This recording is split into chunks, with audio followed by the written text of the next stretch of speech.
Do you find yourself overwhelmed by the thought of making a career transition? I've been there and I understand the challenges you face. That's why I created the Career Compass, the ultimate guide for high achieving corporate women to make career transitions with ease. The Career Compass breaks down the decision making process into 5 clear steps, helping you make savvy, empowered career decisions. Head over to KarenFreeland.com/career compass right now and download this invaluable resource. It's completely free and will get you on the path to a more fulfilling career. Go to KarenFreeland.com/career compass now.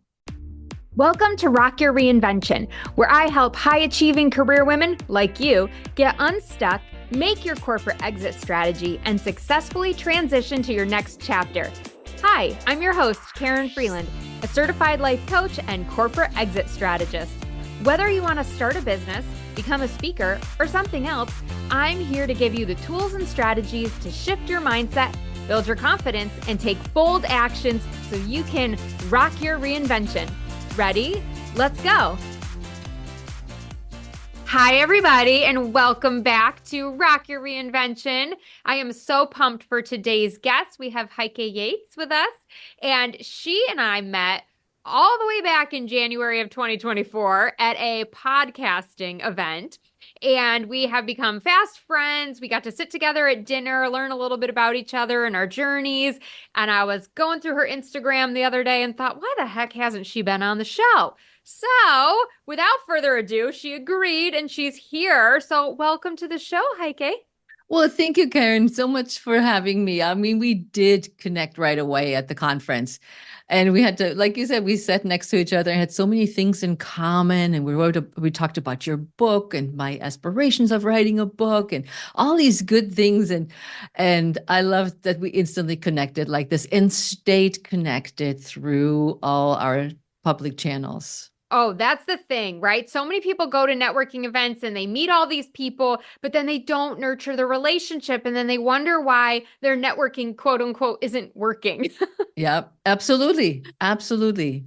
Yeah, got to keep that conversation going. All right, so let's tell the audience a little bit about who you are, what you do, the types of clients you serve, and then we'll jump into some of the ins and outs of your career transformation and becoming a coach.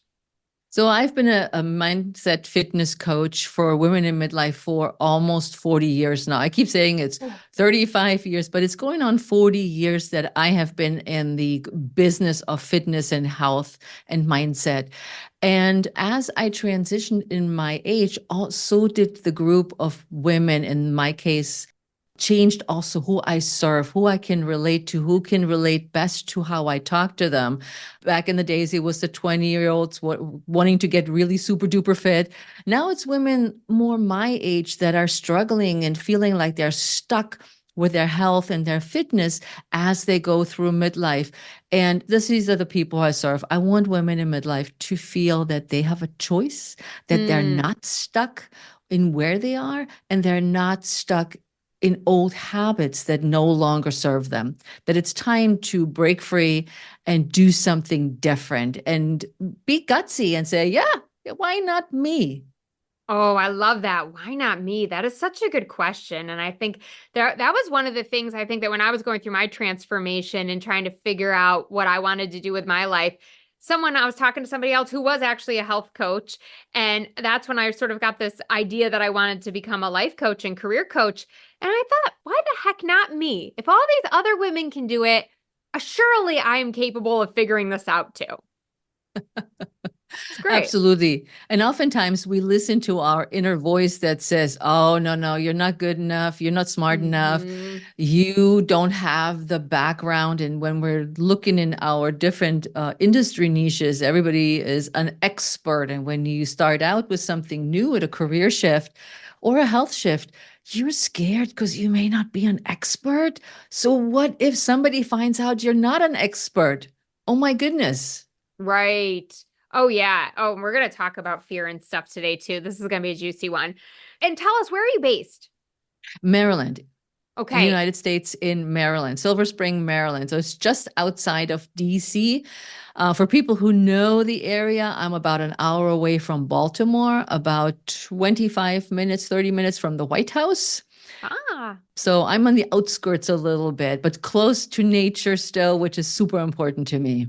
Oh, I agree. I can't live without my trees and the greenery. I got to get that in for sure. Okay, so what got you into midlife fitness coaching? You said you've been doing this for 40 years and probably didn't start really in midlife coaching, but how did you get into this whole arena? What sparked all of that?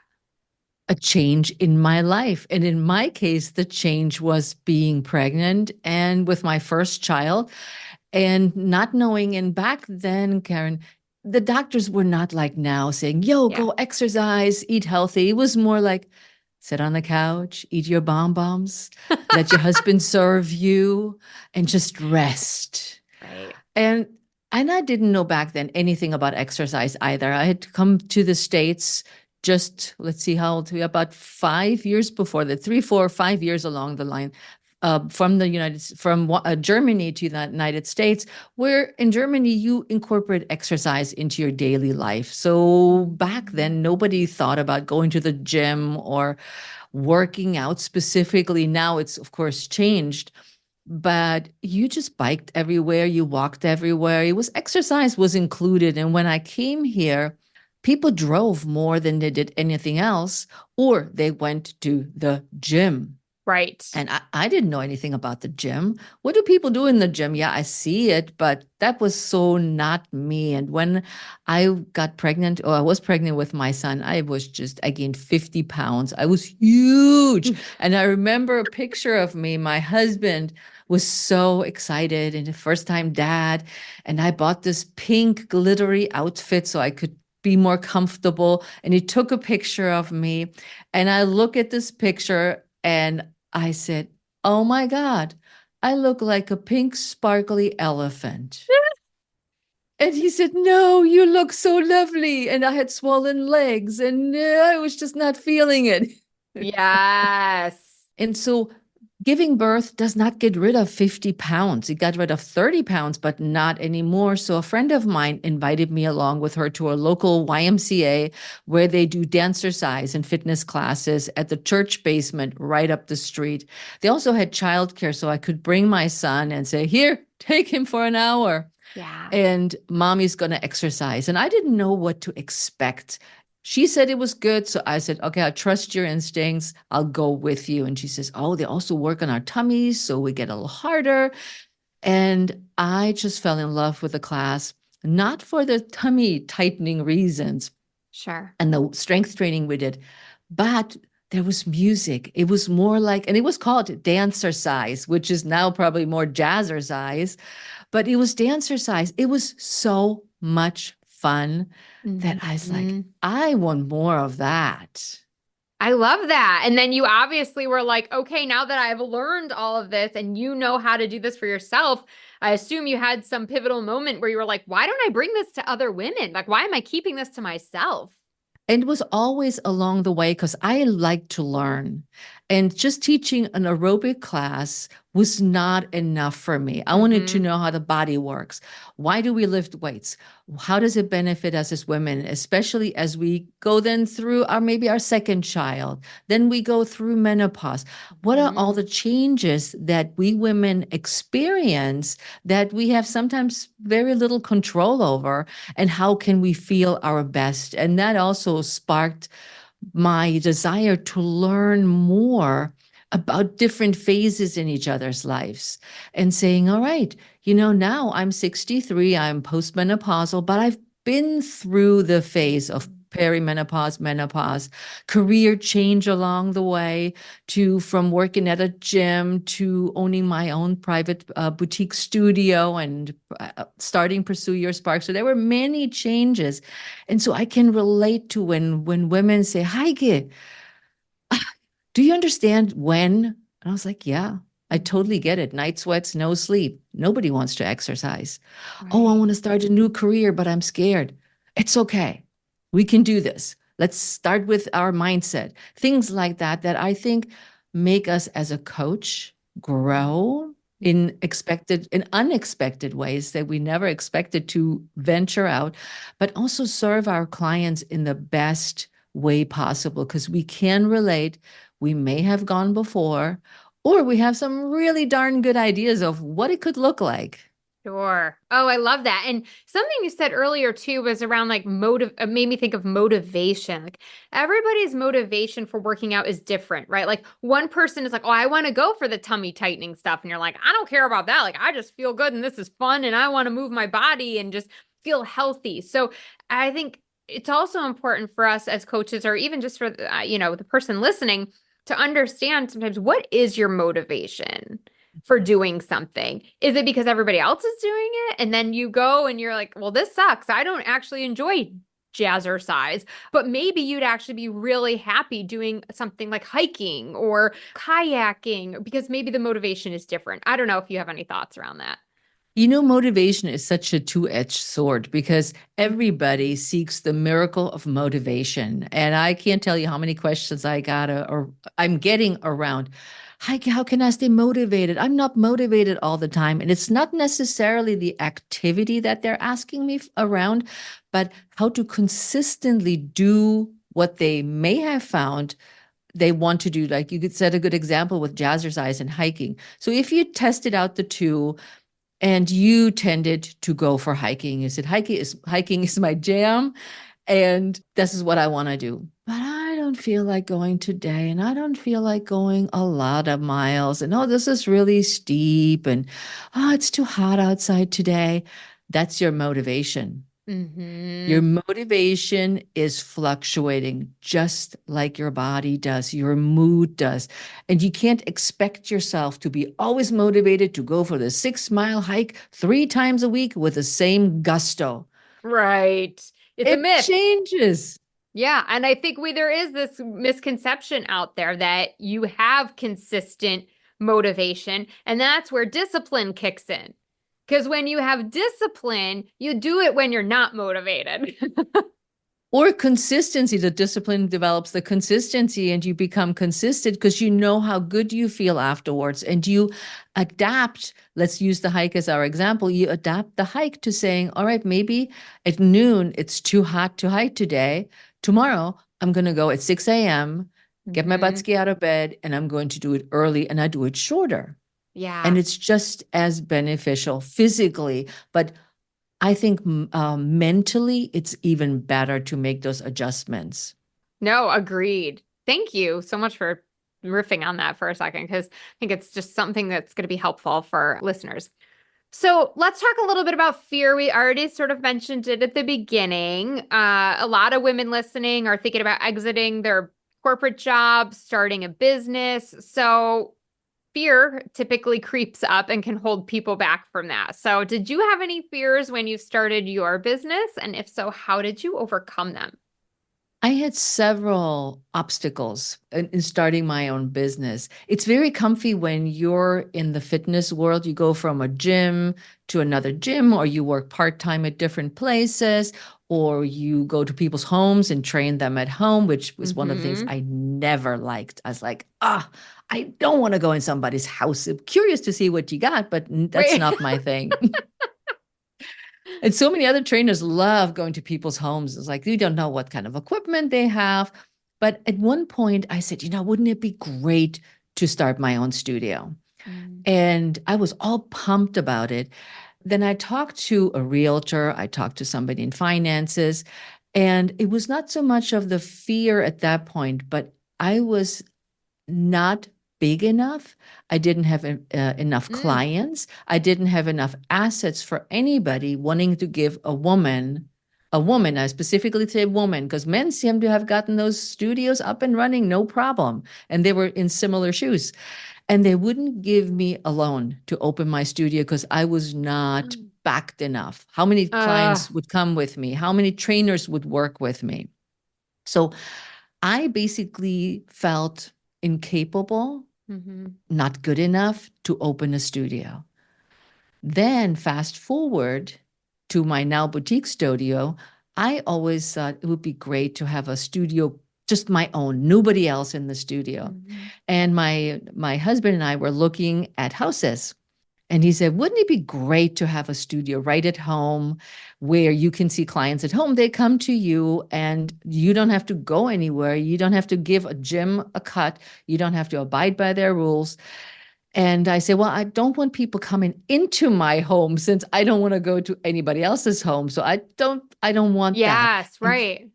And I said, well, I don't want the basement. I had very specific requirements for my future studio. I wanted lots of light. I wanted it bright. I wanted it simple. And lo and behold, Karen, we're looking at houses. We're in the house we're living right now is the formerly known air quotes garage was already a finished office space. It had a bathroom.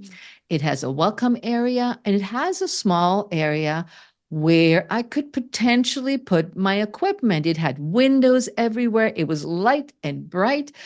And my husband said, we're going to get this house. This is your studio. This will be your studio. Yes. And I sat down and I was so afraid that I actually had to take my own words and make my dreams come true. Mm-hmm. And say, okay, let's repaint it. Let's put the floor in. But it was the fear of that I'm starting now and I put all my equipment in. It looks really cute. It's very private. At this point, I only see people one-on-one in my studio space. But will people find me? Will people want to come there? It is, after all, the garage, and they come in through the driveway into the studio. Will they think, oh my God, what does she know? She doesn't know anything. She's working here. She's not working at the gym down the road. And it was really scary to actually materialize that dream. And basically, you started and you hope they will come. Mm-hmm. And they did. Yeah, of course they did. They did, one after the other. Yeah. And it becomes your reputation and word of mouth, which is how most people find me. And of course, Google and social media and all this kind of stuff. But actually doing what you said to do despite of the fear. Because I could have said, nah, this is not going to be great for my studio. It's too small or too big. Or I could have come up with all kinds of excuses. Yeah. But my husband was firm. He said, this is your studio. That's what you've been dreaming of for years. Yeah, I love it. It's like you manifested it, you just had such a clear vision of what you wanted this to look like. And sometimes we get into the situation where it's all happening right in front of us, but we're almost too close to it where we can't see it. And we still have a lot of the fear of success, I would call it in this case, that you almost need that third party, that, your husband in this case, to be like, no, this is exactly what you've been talking about. This is what you want. We're making this happen. And they almost believe in it before you're ready to believe in it. Yep. And I couldn't tell you how happy I am with having made this decision now 11 years ago. Yeah.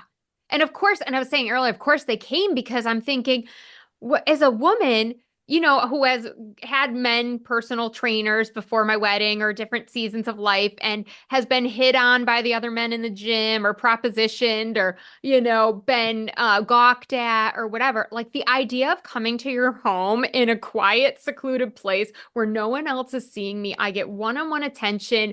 I do my workout. I get in, I get out. I don't have to wait for machines. As a busy business owner, like I'm salivating. I'm like, honey, we got to move to Maryland. I need this in my life. I mean, it's just a no-brainer for me. And this is really how it's true with all the business women that are coming. I have odd times that they can come, like at 2 p.m. is their lunch break. So they come up. I have enough space for them to change. Yep. And freshen up again, and back to work they go. And most of them are self-employed, so they can set their own schedule. And it's fantastic. I love it. So cool. I'm so happy for you. So if you're listening and you've been putting all the excuses about, your fear and letting it get in the way, don't, because here we are 11 years later and you're like, this is the best decision I ever made, but you had to overcome that fear to get there. Yep. Yeah. All right. So let's shift gears a little bit and talk about your clients because, on Rock Your Reinvention, we're not just reinventing our careers, and oftentimes our health and our energy levels feeds into our ability to have a thriving career. So I want to make sure that we're also looking at like, how do we reinvent our health, right? And so as you're working with many of these clients, what are some of the biggest obstacles or challenges that you see the women you coach facing, and how do you help them tackle it? Primarily, I'd say it's the time issue or not making Mm, time for oneself. Everything right. else becomes more important Yeah. than their own health. It's really a big one. I mean, money is a big one, but it's really time for ourselves. And when you look at the different age demographics, so I see clients in person or virtually in my studio, both ways, between the ages of 35 to 40 to my oldest client is 98 right now. Ooh, love that. Pilates is good for you, I'm telling you, listeners. Yes. And so they all have different needs, but what comes across from all of them, the time, Mm, not making enough time for their health, not taking the time to say, oh, I'm spending an hour with Heike in the studio or on Zoom. And how do I fit it in my schedule? Even the 98-year-old is like, I got things to do, you know? And I was like, yeah, sure, we all do. Or, you know, the woman I'm thinking of particularly, she is very well known in the political world here in Washington mm, as an analyst, and she's often on shows and is being interviewed. So her schedule is sometimes very unpredictable. So I can be flexible with her. If she's interviewed, she said, yeah, this week, she says, can I come a half an hour earlier? I'm on an interview at this time. I'm like, absolutely, come earlier so we get you in. You can clean up, put on a cute dress, and after the interview, you go. But it's really important that we take that time because we are feeling so much better afterwards, physically and mentally. And I teach Pilates and strength training and balance and the whole gamut. So I'm not just focused on one entity. So I feel whoever comes before me, Karen, is who I teach. In my mm-hmm. groups, in one-on-one, it's not a cookie cutter. I look at you, you may be crazy stressed because you have to go to this interview. I'm like, all right, today we're working a little bit differently. We're doing less technical stuff. We just go flow. We just make you Mm, feel good. We breathe, help you breathe better, which is also good when you're interviewed. And then you feel more relaxed. But taking the time is, and I can't tell more than once, is it's worth it. It's like mhm. L'Oreal, you're worth it. And Yes. it is true. Mhm. The smiles on the faces and how people feel stronger and more energized afterwards. And again, I go back to that interview. When I look at the client, how she was nervous before and preparing, and you could see it. She was Yeah. preparing for the interview. And then she walked out in her cute red dress and she had a smile and she was, I'm like, I did a good job with this one today. Yes. Oh, I love that. And that's the thing, right? With our health, we need to schedule time for it. And sometimes having that accountability partner just by paying for support is the best way to do it, because it's Yep. built in, it's in your schedule. But then also being flexible with ourselves.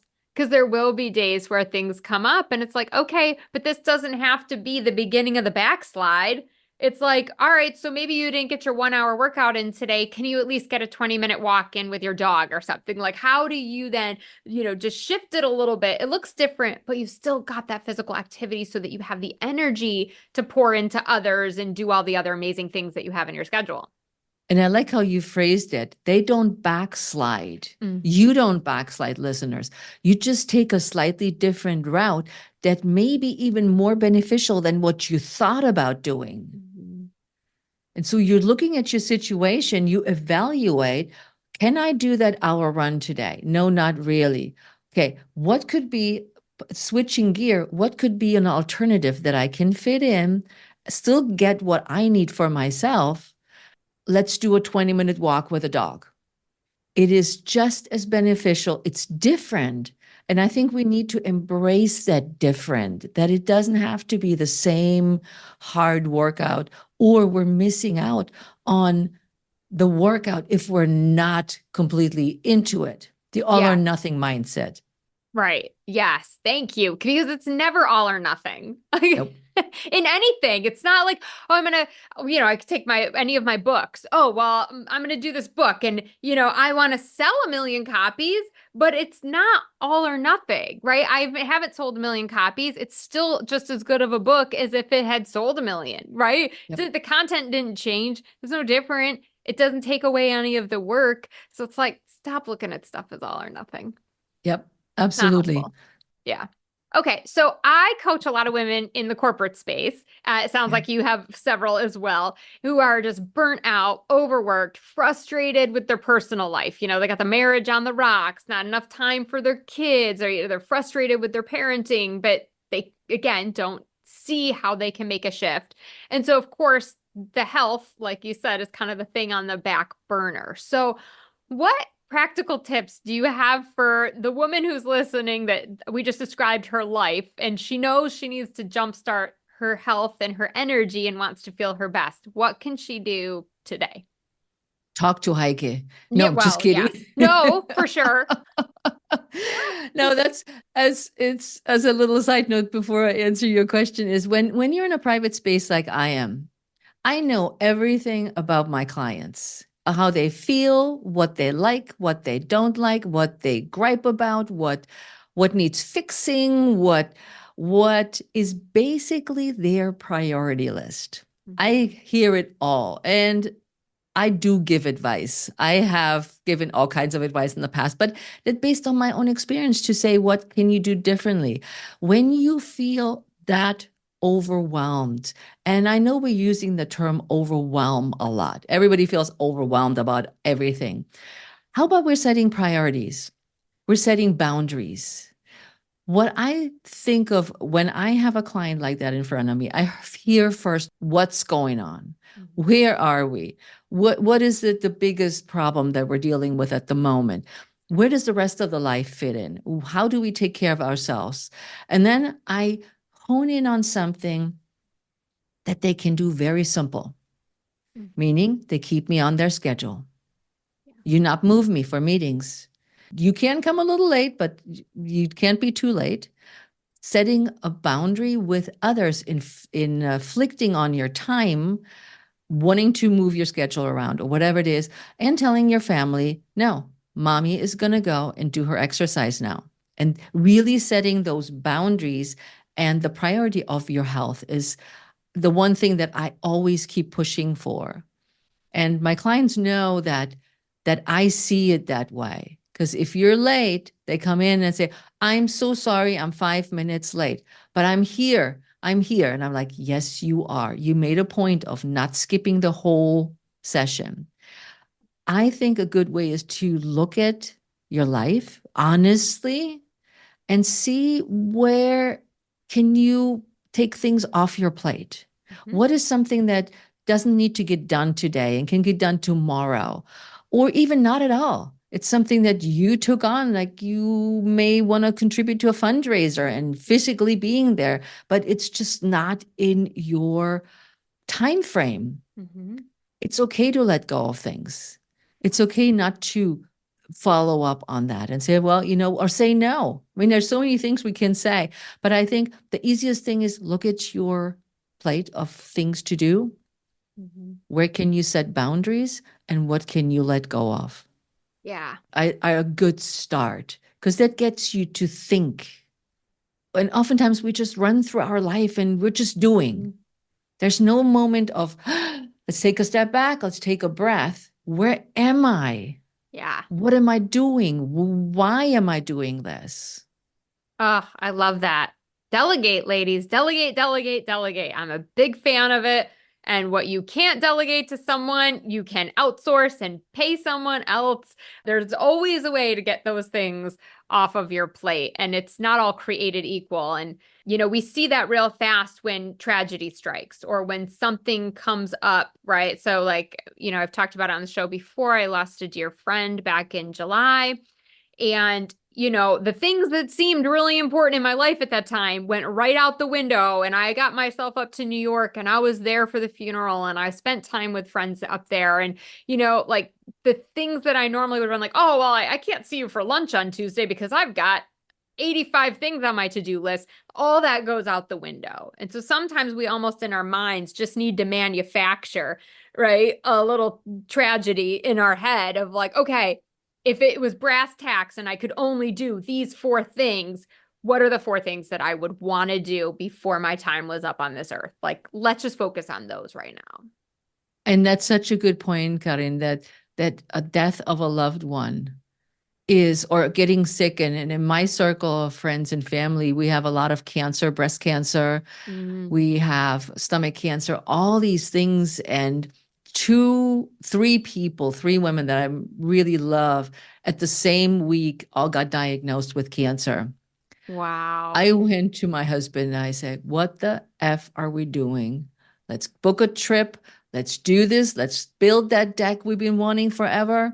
It's time to live and not think of, oh, maybe got this, maybe that. It's not. Yeah. It's not that important. And it's a game changer when you get that aha moment and you say, okay, now let's get real. What's really important? Yeah. Yeah. Thank you for sharing that. And I'll be praying for your friends. I'm sorry that you're going through that because it is not easy. Nope. No. And so I like your idea of delegating too, although delegating can be really hard if you are a perfectionist.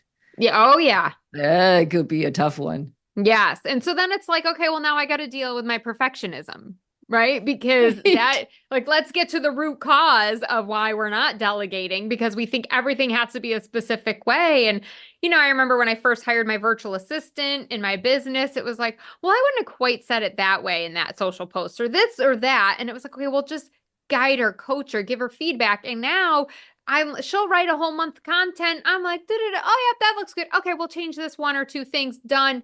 And that takes so much time off of my plate. So I can't stress enough. I know it's tough and you have to work through it, but it's usually your own mindset about something. And once you do, it's like you have so much freedom and flexibility in your business and in anything you do in life. Absolutely. Yeah. And that goes back to fitness too, like we touched on earlier. Is I don't have to be in the perfect workout. It doesn't have to be getting progressively harder each workout. And did I hit my weight goal and lifting 20 pounds and that I've been wanting to do forever? I was like, it sometimes just doesn't matter. Right. In the scheme of things, it doesn't matter. Do what you can, when you can, but make it a priority. It's just like, you as a career and life coach, if you have a vision, you want to follow up on that vision and continue that path and say, okay, I have to maybe tweaks here and there, but I know exactly where I'm going. That's all it is. Just constant recalibration, There's like, okay, what's coming at me? How do I make this work? And keep going, keep putting that one foot in front of the other.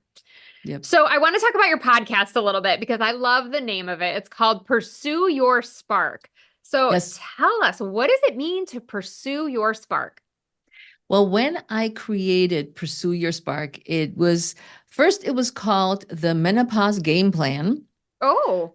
And that did not, I know many women are like, this is great. It's like that somehow eventually didn't resonate with me. And then I know I'm backtracking your question. It was called Clear the Clutter. Oh. It was also like, great. But back then I had a mentor who talked me out of both of them. It said, this is not your thing. This is not your thing. And then I had no name. And so I started Googling. That was before ChatGPT, people. That was before AI. And I asked my friends and I just asked around, and all the names that we initially came up with were specific, like Clear the Clutter indicates we're cleaning stuff out. Right. Menopause. We're talking all about menopause. And I wanted to talk about more than just one entity. There's so much more to a woman's life than just that one aspect that we are herded into. Let's use that word. And it doesn't give us a lot of flexibility to see ourselves outside of that. And so that's how Pursue Your Spark somehow came. I found it somewhere. It just happened on my Google search, and I ran it by a lot of people. And everybody was like, I can see that. You pursuing your spark. You are not igniting your spark, because in order to ignite your spark, you have to find that spark first. And that spark is different for everybody. Right. So you're dreaming up your spark, and then once you have it, you're igniting your spark. And that goes for our health, our fitness, our life goals, our goals for the future, Yeah. the goals that we have set in life for whatever it is we want to do. So that's how Pursue Your Spark was born. So I created a whole brand around Pursue Your Spark, and you can find me anywhere on social media. Yep. And the podcast is called Pursue Your Spark. And honestly, I could have come up with other names, but then people don't remember if you have different names. And this is called just Ignite the Spark and the so-and-so spark and the this. It's like everything is Pursue Your Spark with my name attached to it.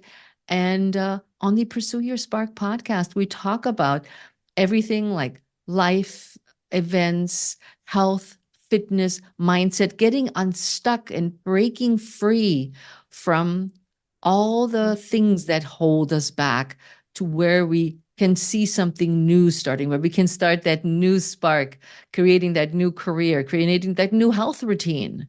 Yeah.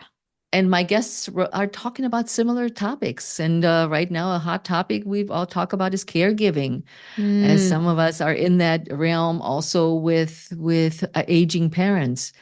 So it's not just about health and fitness, but it's a holistic approach to a woman's life of what we need to live better and more vibrant lifestyles.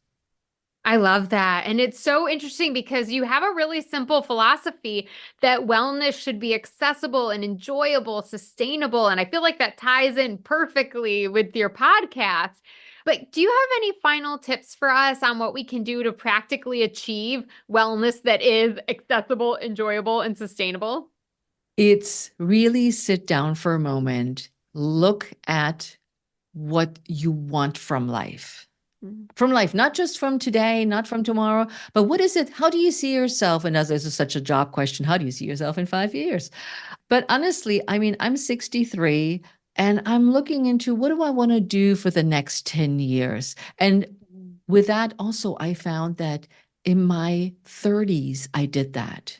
I sat down, I said, I have 2 children. Do I want to be in that marriage? Do I want to continue that job? In my 40s, I was like, okay, I'm in menopause. What do I want from life? This is where a lot of my fitness endeavors, like becoming a bodybuilder and running long marathons and things like that happened. This was a priority, became a priority. In my 50s, I was like, oh, I'm postmenopause. The kids are gone. I don't have any kids. Now let's get into something that I want. Let's build, Pursue Your Spark. Let's create something new. So, and then in my 60s, right now, I haven't quite figured out where I'm going to go with this. I have an idea, and you know my idea of what I'm working on. But it's look at what you as the listener, what you really want, and then take one thing that you are just burning to do or to build or to change and do it. And do your research. Don't do it stupid. Don't say, I'm going to change my career. Now I'm going to leave my corporate job. Right. Or I'm never going to exercise again. Or I'm becoming a vegan. What? Do your research. Do the homework and then see how it fits with where you are, what you are willing to do, and what you won't do, which is also in all of my courses, we talk about that. What are you willing to do? What will you not do in order to achieve that goal? And there's a lot of thinking and a lot of pondering, which also we tend to avoid because it does go deep into what's in our psychic and in our hearts. But this is the most practical step I think I can give you guys is really look at what you want now and for the future. And you can change it like I did every 10 years. You just do it again. Exactly. Right. Yeah, I know. That's the thing. And I always say, it's like, what do you want for this season of life? Because sometimes it's like, where do I want to be in time? I'm like, I don't know. But in this season of life, I can tell you kind of how I want it to look, right? My kids are getting ready to leave the house in the next 4 to 5 years to go to college. And I'm like, whoa, I mean, I want all in on them. I want to just love on them, be at all their games, do all the mom stuff right now. Because I didn't get to do that when they were younger. But yeah, in 6, 7 years, when they're out of the house and they're off at college, I'm going to be in a new season of life and I'm going to be wanting to probably do different things or maybe Yep. scale my business, maybe do something. I have no idea what I'm going to want to do, but it's like, you got to revisit this stuff often and not put so much pressure that whatever you choose today suddenly has to be your life sentence. Like that's all you can Right. ever do now. It's exactly, you're not stuck with that. Yeah. It's if you change your mind and say, I don't want to do this after all, that's totally fine. Nobody's going to say you're a loser. Right. Oh, you can't follow through. Oh, look at you. If they do, then they're not good friends. Yeah. But you can change it any time. But what pleasure is that to follow a dream and say, wow, look, I did that. I got my studio. Took me a long time, but I did. Mhm. Powerful. Thank you. Okay. I could talk to you all day, but last question. I want to make sure it wouldn't be Rock Your Reinvention if we didn't ask it. So, if you could say one thing to the woman listening who knows she wants to make a change but doesn't know how to get started, what would you tell her to do? I would say get really quiet, get away from all the noise, get away from family, friends, voices that influence what you want. Go on that nature hike, sit somewhere, meditate. I don't know, drink a glass of wine on the beach. But be by yourself without earbuds, without other people's remarks, Yes. and listen to yourself. Because you, just like we all women have, we have our intuition and we know what we want, but we are dimming our light, which is also what I talk about. We're dimming our light instead of shining our spark. Yes, exactly. And I mean, could have said it better. I was looking in the book, chapter 4 of Grab Life by the Dreams, literally called Turn Inward, right? And it's doing exactly what you just described to really stop looking at what everybody else thinks is good for you or what society tells you is supposedly going to make you happy and tapping into that intuition and going inside. I love it. Fabulous advice. I knew it would be. Thank you so much for being here today and sharing all of your wisdom with us. Where can people find you? Because I know right now they're listening and they're like, okay, I need some of what she's putting out there. Simply Google Pursue Your Spark. You find me pretty much everywhere or by my name, Heike Yates, HeikeYates.com. And you can find out about my courses that I have, grab a freebie if you like, listen to my podcast. And also I have one specific episode that you will find on this particular page at HeikeYates.com, which is all about how to break free and get unstuck. And this is an episode that's not listed anywhere. That's its own episode standalone. It's going to take you about 20 minutes to listen. And I'll bet you have some really good ideas that this episode will spark. Yes, and I will make sure all of your contact information is in the show notes so people can just click in to get all your good stuff. And yes, thank you again for being here today. And for the rest of you, don't be afraid to get back into that workout, rock your reinvention with your health, because when you do, when you feel healthy, everything else changes around you. You just look at life different, you feel better, and you get to be the best version of yourself. Absolutely. Thanks for tuning in. I hope you're inspired to take action by committing to one of the tips or strategies we talked about in today's episode. If you want more accountability and support, I've got your back. Book a complimentary Empowered Exit Strategy call today. Visit KarenFreeland.com to learn more and book your 45-minute session. Until next time, stay fabulous.